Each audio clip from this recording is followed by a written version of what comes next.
Modern football is fast, tactical, and beautifully organized, but one system helped shape the way the entire sport is played today.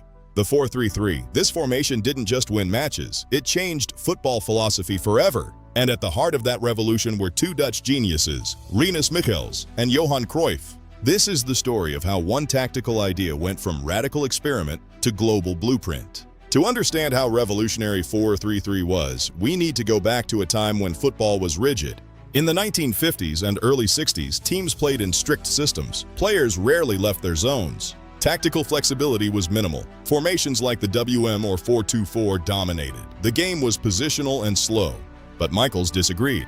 He believed football was not about positions, it was about space. He once said, "Football is war." What he meant was simple: control territory, control the match. And to do that, players needed freedom to move. When Michels became coach of Ajax in 1965, he didn't just copy. He experimented and studied spacing. He demanded unheard-of fitness. His conclusion: football should function like a living organism. He built a structure with 3 defenders and 3 forwards in attack, but defended with 4 at the back. This evolved into the modern 4-3-3. Players rotated constantly, fullbacks overlapped. It was controlled chaos. Michels summarized his philosophy perfectly. Simple football is the most difficult thing. Every revolution needs a mind on the pitch. For Michels, that mind was Johan Cruyff. Cruyff was a strategist disguised as a player. He saw passing lanes before they even opened. He explained, "Playing football is very simple, but playing simple football is the hardest thing there is. Simple passes create movement, movement creates space, and space creates goals." Cruyff became the conductor of this orchestra. He drifted across the line and dictated the tempo.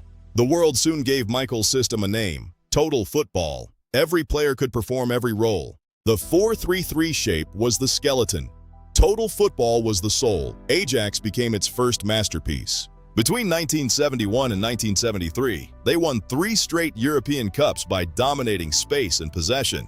Traditional systems couldn't track them. Marking became impossible. Tactics had just evolved. In 1974, Michels brought his system to the biggest stage of all, the Netherlands national team.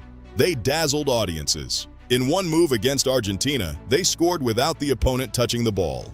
They lost the final, but the impact was irreversible. Coaches everywhere began studying their system. Years later, Cruyff took the philosophy even further, not as a player, but as a coach at Barcelona. He insisted players understand space. Training focused on triangles, passing lanes, and patterns. Cruyff said, "Quality without results is pointless. Results without quality is boring." Among those influenced was a young midfielder named Pep Guardiola, who would later dominate world football. The reason 4-3-3 survived is simple: balance, defensive solidity, midfield control, and attacking width. It adapts easily. Teams can press, sit deep, or counterattack. Most systems are situational. 4-3-3 is universal. Today, when you watch modern football, you're watching the legacy of Michels and Cruyff. Michels designed the structure. Cruyff gave it intelligence. The world made it the standard. Follow this channel so you never miss the next breakdown. That is why 4-3-3 is football's greatest revolution.